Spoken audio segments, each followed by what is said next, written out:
जय बोलो देवादिदेव खजारा श्री भगवान महावीर स्वामी की जय। अहिंसा परमो धर्म की जय। परम पूज आचार्य गुरुवर श्री विद्यासागर जी महाराज की परम उपकारी परम पूज्य मुनि श्री 108 प्रमाण सागर जी महाराज की, पूज्य मुनि श्री 108 निर्वेद सागर जी महाराज की, पूज्य मुनि श्री 108 प्रवर सागर जी महाराज की।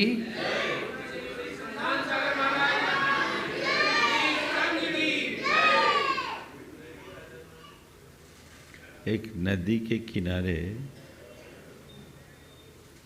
एक छोटी सी चट्टान थी। लोग उस पर आकर के बैठते और नदी की लहरों के साथ अटखेलियां खेलते। कभी कभी धोबी आता, उसी पर अपना कपड़ा फींचता। हर कोई अपने अपने तरीके से उस पत्थर का उपयोग करता था। लेकिन एक दिन किसी शिल्पी की नज़र उस पत्थर पर पड़ी। उसने उस पत्थर को वहाँ से निकाला और अपने घर ले आए और उसे छेनी हथौड़े से तराशना शुरू किया। तराशते तराशते उस पत्थर को नया आकार मिलने लगा और देखते ही देखते साधारण सा पत्थर भगवान की मूरत बन गया। और जैसे ही वो पत्थर ने भगवान के मूरत का रूप लिया, सबसे पहले शिल्पी ने उसे नमन किया। आज के संदर्भ में मैं इतना ही कहना चाहता हूँ कि साधारण पत्थर से भगवान की मूरत गढ़ना ही भारतीय संस्कृति है। हमारा जीवन एक पत्थर की तरह है, लेकिन उसमें भगवान की मूरत गढ़ी जा सकती है। पर कब? जब उसे सलीके से तराशा जाए। अगर किसी पत्थर को तराश दिया तो मूरत है, नहीं तो पत्थर है। पत्थर से मूर्ति भी बनती है और पत्थर से सिलबट्टा भी बनता है। लुढ़िया बोलते हैं, आप लोग क्या बोलते हैं? तो लुढ़िया के जैसा जीवन है, उसे भगवान का स्वरूप प्रदान करना, यही हमारी संस्कृति है और हमें उसी तरफ अपनी दृष्टि दौड़ाना चाहिए। भारत की संस्कृति बहुत महान संस्कृति है, जो हर आत्मा में परमात्मा होने की बात करता है। भारतीय संस्कृति आत्मा में परमात्मा होने की बात करती है और जैन संस्कृति तो कहती है आत्मा में परमात्मा है नहीं, आत्मा ही परमात्मा है। अप्पा सो परमप्पा। हम अपने भीतर के उस परमात्मा को उद्घाटित करें। उसके लिए उन आदर्शों को आत्मसात करना होगा जिसे हमारे ऋषि मुनियों ने, हमारे आचार्य भगवंतों ने हम सबके लिए दिया है। आज के संदर्भ में 4 बातें आप सबसे करूँगा। बच्चों,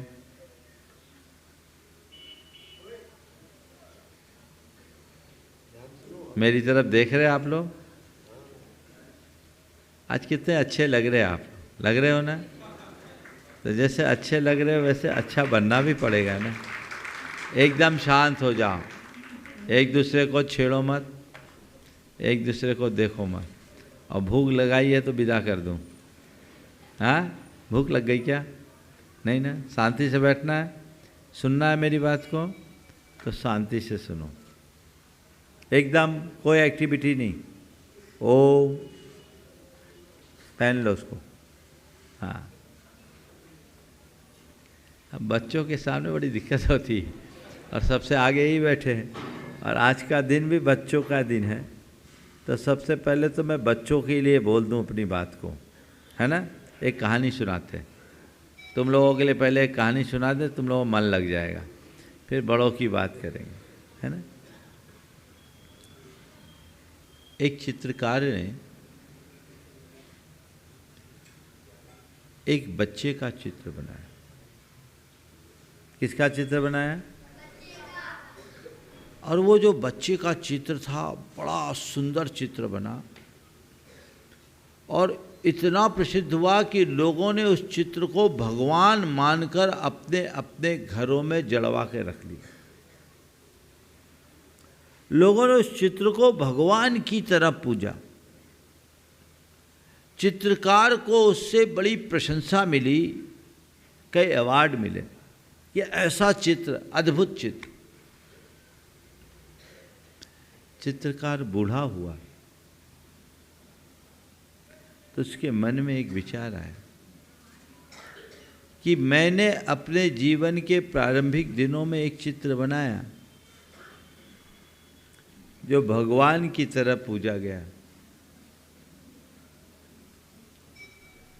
अब मुझे एक ऐसा चित्र भी बनाना चाहिए जो शैतान का। किसका चित्र हो? शैतान समझते हो ना, है ना। तुम लोग तो नहीं हो। हाँ, तुम्हारे मम्मी पापा जब तुम्हें कहे कि तुम शैतान हो तो बोलना फिर आप लोग कौन हो, है ना। हाँ, इसलिए कभी अपने बच्चों को शैतान मत कहना।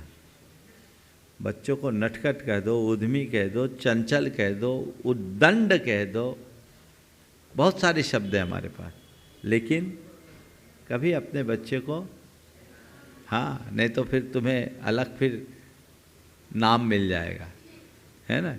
तो वो कभी नहीं कहना। उसने सोचा मैं एक शैतान का चित्र बनाऊं। तो शैतान का चित्र बनाने के लिए उसने बड़ी कल्पना की कि आखिर शैतान का चित्र कैसा बनाऊं। उसके कल्पना में कोई शैतान नहीं उभर पाया। क्या चलो खोजता हूँ किसी को जिसके चेहरे में मुझे शैतान का अक्ष दिखे और मैं शैतान का चित्र बनाऊं। घूमते घूमते वो तिहाड़ जेल चला गया और तिहाड़ जेल में एक नृशंस अपराधी, बड़ा खतरनाक अपराधी, पक्का आतंकवादी था। उसको देख के लगा कि ये आदमी शैतान हो सकता है और एक तरफ बैठकर उसका चित्र बनाना शुरू कर दिया। उसको देख करके उसका चित्र बनाना शुरू कर दिया। शिल्पी को, चित्रकार को चित्र बनाता देख उस अपराधी ने अपने स्थान से पूछा, भाई आप क्या कर रहे हो? बोला चित्र बना रहा हूं, तुम्हारा ही चित्र बना रहा हूं। ये सुनते ही उस अपराधी के आंखों से आंसू की धार बहने लगी। जैसे चित्रकार ने कहा कि चित्र बना रहा हूं, तुम्हारा ही चित्र बना रहा हूं, तो ये सुनते ही चित्रकार, उस अपराधी के आंखों से आंसू की धार बहने लगी। चित्रकार को बड़ा आश्चर्य हुआ। उसने कहा भाई तुम्हें तकलीफ क्यों हो रही, तुम दुखी क्यों हो रहे हो? मैं तो तुम्हारा चित्र बना रहा हूँ, तुम्हें तो खुश होना चाहिए कि ये तुम्हारा चित्र जगत प्रसिद्ध होगा। अपराधी ने कहा भाई साहब आप भले मुझे नहीं पहचानते पर मैं आपको अच्छे तरीके से जानता हूँ। आप भले मुझे नहीं पहचानते पर मैं आपको अच्छी तरीके से जानता हूँ। आपने मेरा एक चित्र पहले भी बनाया जब मैं बच्चा था।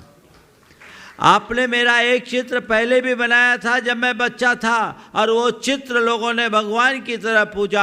आज भी लोगों ने अपने अपने घरों में जड़वा कर रख रखा है। मैं रो केवल इसलिए रहा हूँ कि आज जो आप चित्र बना रहे हो वह भी मेरा ही चित्र होगा, लेकिन इस चित्र को देखकर कोई पूजेगा नहीं, हर कोई नफरत से भरकर उसमें थूकेगा। मैं इसलिए रो रहा हूँ, वो भी चित्र मेरा था ये भी चित्र मेरा है। भगवान का रूप भी इंसान का है तो शैतान का रूप भी इंसान का। समझ गए? आदमी का चित्र है तो बहुत खूबसूरत, पर इसे ठीक से समझने की है ज़रूरत। वैसे तो आदमी है बहुत खूबसूरत, पर इसे ठीक से समझने की है ज़रूरत। समझ गए तो भगवान की मूरत, और ना समझे तो शैतान की सूरत। अब भगवान की मूरत भी हमारी, शैतान की सूरत भी हमारी। भगवान और शैतान कोई दो नहीं, एक ही चेतना के दो रूप हैं। हम अपने चरित्र से अपने जीवन को अच्छा भी बना सकते हैं और बुरा भी बना सकते हैं। आप सब छोटे छोटे बच्चों ध्यान से सुनो, आपके काम की बात है ना। हाँ, अगर ऐसे चंचलता रखोगे तो फिर मज़ा आएगा क्या? नहीं ना, एकदम ध्यान से सुनो। अभी आप लोग छोटे छोटे बच्चे हो, पता नहीं आगे चल कर के क्या बनोगे। दोनों रूप हमारा है, हम उसमें अच्छा भी बना सकते हैं, बिगाड़ भी सकते हैं। हमें अच्छा बनाना है कि बिगाड़ना है? बोलो।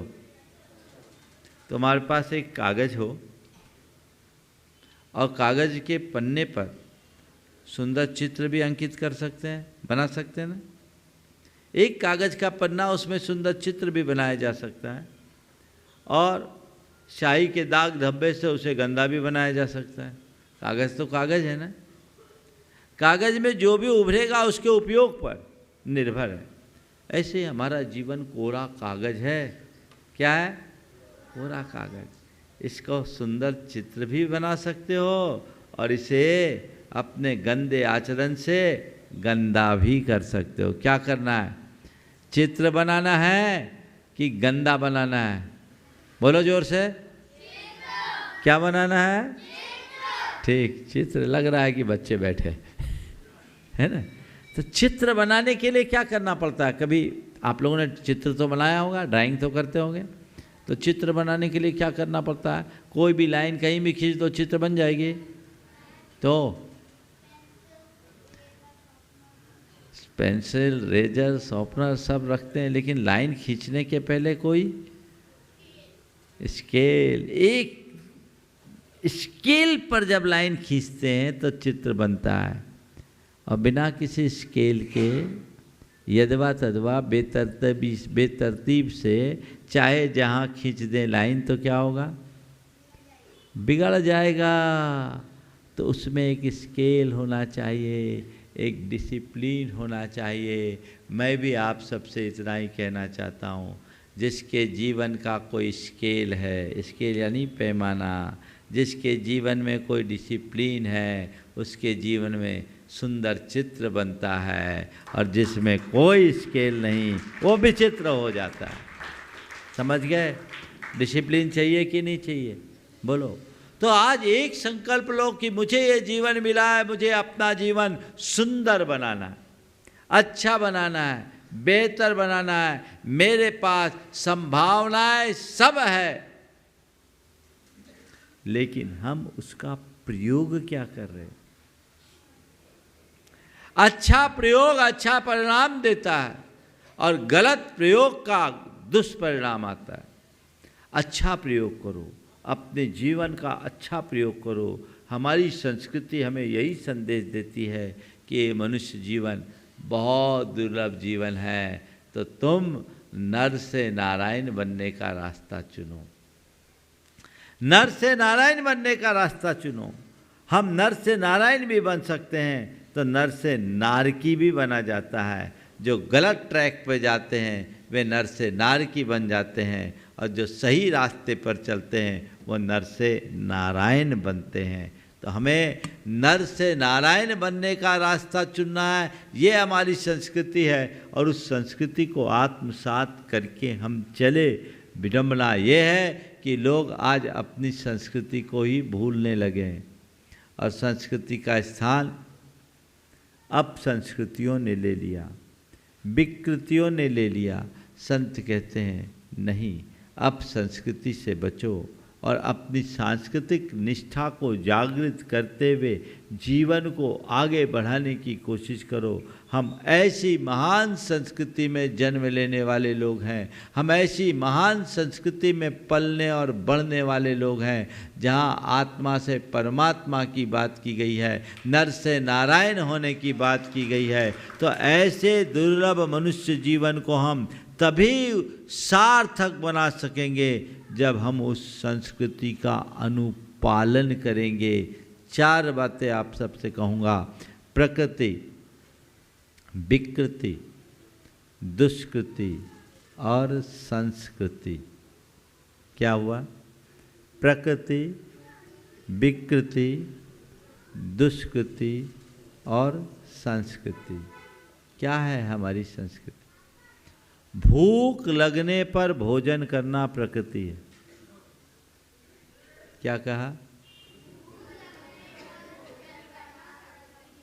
ठीक है, प्रकृति है।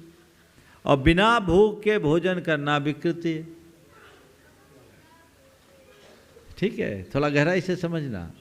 भूख लगने पर भोजन करना प्रकृति, बिना भूख के भोजन करना विकृति।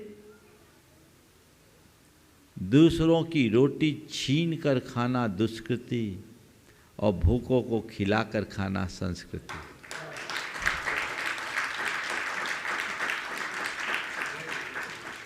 हम प्रकृति से संस्कृति की ओर बढ़े। नर से नारायण बनने का यही मार्ग है। अच्छा कर्म करना हमारी संस्कृति है। अपने आचार में, अपने विचार में, अपने व्यवहार में, हर कार्य में अच्छाई से जुड़ो। ऐसा कोई काम मत करो जिसमें किसी का अहित हो। समझ गए? गैर जरूरी काम और दूसरों के लिए अहितकारी काम विकृति और दुष्कृति है। जरूरत के अनुरूप काम करना प्रकृति है और अपने काम को अच्छा अंजाम देना संस्कृति है। जरूरत के अनुरूप काम कर लो, ये प्रकृति है। पर इतना ही नहीं, तुम्हारे काम का अंजाम अच्छा हो, तुम अपने जरूरत के साथ औरों की जरूरतों को पूरा करना शुरू कर दो, यही हमारी संस्कृति है। ये अपना लक्ष्य बना करके चलिए। हमारे यहाँ आचार्य का विशेषण देते हुए एक जगह लिखा, परहित संपादनैक कार्यम। परहित का संपादन ही जिनका एकमात्र कार्य है। समझ गए? तो हमें केवल अपने तक सीमित नहीं रहना, अपने साथ औरों को भी अपनाने का लक्ष्य लेकर चलना। जब हम वो करेंगे तब अपनी सांस्कृतिक परंपरा को आगे बढ़ा पाएंगे। तो हमें अपने आचार में, अपने विचार में और अपने व्यवहार में अच्छाई को प्रतिष्ठापित करना है, अच्छा काम करना और उसका अच्छा अंजाम करना। बिना ज़रूरत के काम करना अच्छी बात नहीं है। दूसरों के हितों में बाधक बनना अच्छी बात नहीं है। हम सब अच्छा काम करें, अपनी संस्कृति का अनुकरण करें। हमारी संस्कृति कितनी महान संस्कृति है। आज हमारे वर्ष का पहला दिन है। आज से विक्रम संवत शुरू हुई 2079 ना, 79, हाँ 82, 2082। आज विक्रम, हमारे यहाँ के राजा थे विक्रमादित्य, एक महान शासक जो बड़े न्यायप्रिय शासक थे, जिनकी पहचान न्याय के नाम से होती, जिनके राज्य में कभी किसी का अन्याय नहीं हुआ। ऐसे राजा, उस राजा विक्रमादित्य के नाम पर ये वर्ष की गणना शुरू हुई और आज 2081 वर्ष पूरे हुए, 2082वां वर्ष चालू हुआ। लेकिन हम लोगों में नव वर्ष के लिए जैसा उत्साह दिखना चाहिए वो नहीं दिखता, है ना। अब नव वर्ष का उत्सव मनाने वाले लोग कम हैं, न्यू ईयर को सेलिब्रेट करने वाले लोग ज़्यादा है। ये क्या है? ये पाश्चात्य सभ्यता के अंधानुकरण का ही तो कुपरिणाम है। हमने अपनी मूल पहचान को खो दिया और उसकी वजह है आज की शिक्षा प्रणाली जो पूरी की पूरी व्यवस्था है। अब तो लोगों को हिंदी के माह का भी पता नहीं होगा।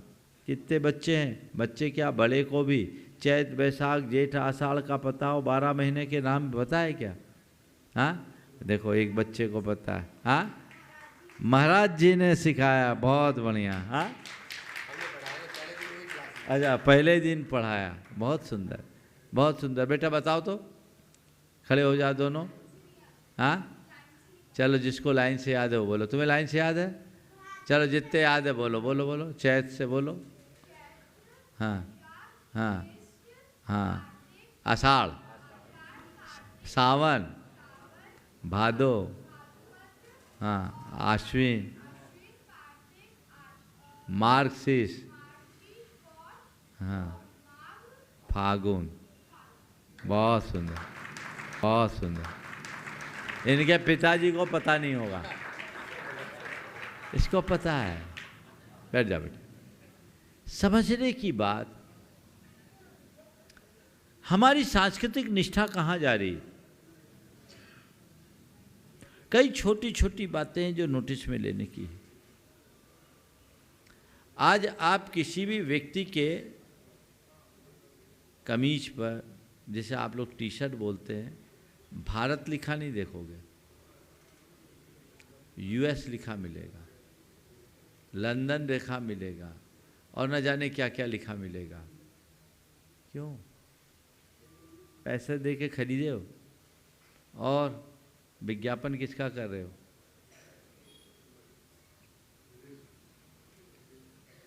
सबसे महत्वपूर्ण है निष्ठा। आज के दिन में मैं एक ही संदेश देना चाहता हूँ, वह है अपनी सांस्कृतिक निष्ठा को जगाने के संकल्प का। हमारे पास जब तक निष्ठा है तब तक सब कुछ है। और अपनी सांस्कृतिक निष्ठा को अगर कायम रखना चाहते हो तो 4 बातों पर पूरा ध्यान रखें। पहला, अपनी भाषा। अपनी भाषा होनी चाहिए। भाषा में संस्कृति का प्रवाह होता है। अगर अपनी पहचान बनाए रखना चाहते हो तो अपनी भाषा को सुरक्षित रखो। जब तक भाषा है तब तक संस्कृति है। आज सबसे ज़्यादा हमारी भाषा पर आघात पहुंचा है और लोग अपनी भाषा ही भूल गए और अब अपनी मातृभाषा बोलने की जगह अंग्रेजी बोलने में लोग ज़्यादा गौरवान्वित महसूस करते हैं। क्यों? अपनी मातृभाषा के प्रति तुम्हारा गौरव होना चाहिए। हम ये संकल्प ले कि जहाँ हमारी भाषा समझने वाले लोग हों हम वहाँ मातृभाषा का ही प्रयोग करेंगे, जहाँ उस भाषा को न समझे वहाँ दूसरी भाषा का प्रयोग करेंगे। बोलो, जब सामने वाला हिंदी समझने के लिए सक्षम है तो अंग्रेजी बोलने की क्या जरूरत?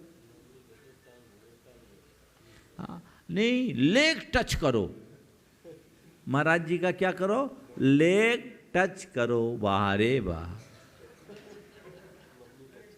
ये क्या है? बच्चे को आप कहाँ ले जा रही हो? बेटे चरण स्पर्श करो, ये बोलो ना। ध्यान रखना, लेग तो जानवर का भी होता है, चरण केवल मनुष्य के होते हैं।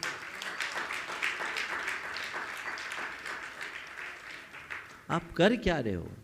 हमारी भाषा की समृद्धि को पहचानो। अंग्रेजी में तो दरिद्रता है। हमारा अपार शब्दकोश है, एक संकल्प ले, जितने लोग यहाँ उपस्थित हैं और जो लोग घरों में बैठे हैं, जहाँ हमारा काम हमारी भाषा से नहीं चलेगा वहीं दूसरी भाषा का प्रयोग करेंगे। अपनी भाषा, मातृभाषा का गौरव होना चाहिए, ठीक है। फिर भूमि, मातृभूमि का गौरव, मातृभूमि के प्रति गौरव रखो। हमारी मातृभूमि, जिस जन्मभूमि में हमने जहाँ जन्म लिया, उसके प्रति हमारा रोम रोम समर्पित होना चाहिए। हमारे यहाँ तो कहा गया, जननी जन्मभूमिश्च स्वर्गादपि गरीयसी। अपने देश के प्रति जब तक तुम्हारे हृदय में श्रद्धा नहीं होगी, तब तक हम अपनी संस्कृति का विकास नहीं कर पाएंगे। तो एक संकल्प, हम ऐसा कोई कृत्य नहीं करें जिससे हमारी मातृभूमि को क्षति पहुंचती हो, और हमें हमेशा ऐसा काम करना जिससे हमारी मातृभूमि का गौरव बढ़ता हो। ये संकल्प लीजिए, हम उसी अनुरूप परंपरा को आगे बढ़ाएं। आज के नववर्ष की बात हमारी मातृभूमि के गौरव को बढ़ाने वाली बात, जिसका संबंध हमारी संस्कृति से, जो हमसे जुड़े हुए हैं, हम उनके लिए कोई उत्सव नहीं, और जिनका हमसे कोई लेना देना नहीं, जिनने हमारी धर्म, जिनने हमारी संस्कृति पर आघात पहुंचाया, जो आज भी हमारे देश को कमज़ोर कर रहे हैं, उनके नाम पर सब कुछ करने के लिए तैयार हो, ये कौन सी मानसिकता। हाँ, और सबसे ज़्यादा हमारे बुद्धिजीवी मना रहे, ये पढ़े लिखे लोग सब बंटाधार, ये सब अंग्रेजी माध्यम में पढ़ने के कारण लोगों की मानसिकता ऐसी हो गई। ये मानसिकता बदलनी चाहिए। मातृभूमि के प्रति जुड़ाव होना चाहिए। मैं बच्चों से भी कहता हूँ, अपने देश के प्रति प्रेम होना चाहिए कि नहीं होना चाहिए? होना चाहिए। तो पूरा समर्पण, अपनी भाषा, अपनी भूमि, फिर भोजन, क्या है? अपने देश का भोजन। अब विदेशी भोजन के प्रति बहुत तेजी से रुझान बढ़ रहा है।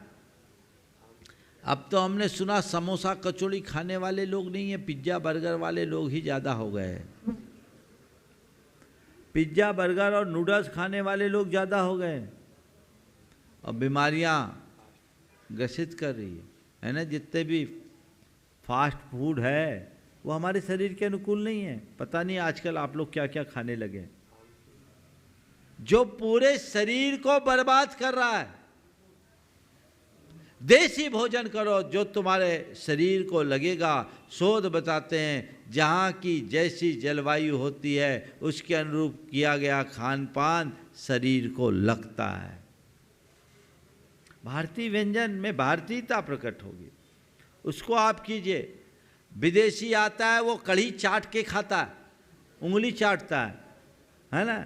और देखो वो लोग तो पेटेंट बना रहे हैं हमारी कढ़ी जैसी चीज़ का, और तुम लोग पिज्ज़ा बर्गर में जा रहे हैं जिसका कोई सार ही नहीं। ये चीज़ें ठीक नहीं है। एक संकल्प लीजिए, हमें अपने देश स्वदेशी को बढ़ावा देना है। और फिर भूषा, अपने परिधान भारतीय वस्त्र को तुम्हारे अंदर, तुम्हें देखकर एक भारतीय का दर्शन हो, ऐसी तुम्हारी बोली होनी चाहिए, ऐसी तुम्हारी भाषा होनी चाहिए, ऐसे तुम्हारा भोजन होना चाहिए, ऐसे तुम्हारा पहनावा होना चाहिए, तब सांस्कृतिक निष्ठा होगी। एक सज्जन ने बताया, उनका बेटा लंदन में पढ़ने गया, वहीं उसकी जॉब लगी। लंदन की एक बड़ी कंपनी में जॉब है, लेकिन वो वहाँ रहा, अपने हाथ से बनाया खाया, सादगी प्रिय था। 3 साल में उसे उस कंपनी का सीईओ बना दिया गया। 3 साल में सीईओ के लेवल पर पहुँच गया। सीईओ एकदम चीफ हो गया। और उसके कंपनी के मालिक ने कहा कि मैं तुमसे इसलिए प्रभावित हूँ क्योंकि तुम में मुझे भारत के दर्शन होते हैं। मैं तुमसे इसलिए प्रभावित हूं कि तुम में भारत के दर्शन होते हैं। तुमने यहां आकर हमारी कॉपी नहीं की, यहां आकर के भी तुमने अपनी मूल पहचान को बनाए रखा, और जो मनुष्य अपने मूल की पहचान बनाए रखता है वही कुछ मौलिक प्रदान कर सकता है। बाकी तो जितने सब उनके हिसाब से चल रहे हैं। मैं तुमसे इसलिए प्रभावित हूँ, आप अपनी मौलिकता को कभी मत खोइए, अपने आप को कहीं कमतर मत आंकिए, अपनी चीज़ को अपने साथ जोड़ कर रखिए। इसलिए अपने परिधान पर भी ध्यान रखें। सब कुछ पश्चिमी वेस्टर्न होना अच्छी बात नहीं है। हम तो कहेंगे माता बहनों से और भाइयों से भी, अपने परिधान को देखो। धोती कुर्ता पहनने का कम से कम महीने में एक दिन तो अभ्यास करो। क्यों खो रहे हो? मंदिर में तो तुम हो। क्या एक दिन हम बाहर निकल कर धोती कुर्ता पहन के नहीं घूम सकते? अटल बिहारी वाजपेयी तो प्रधानमंत्री होने तक धोती कुर्ता में ही अपने आप को रखा कि नहीं रखा? हाँ, हम लोग क्यों बंद कर रहे हैं इसे? बात छोटी है, परिणाम बड़ा है।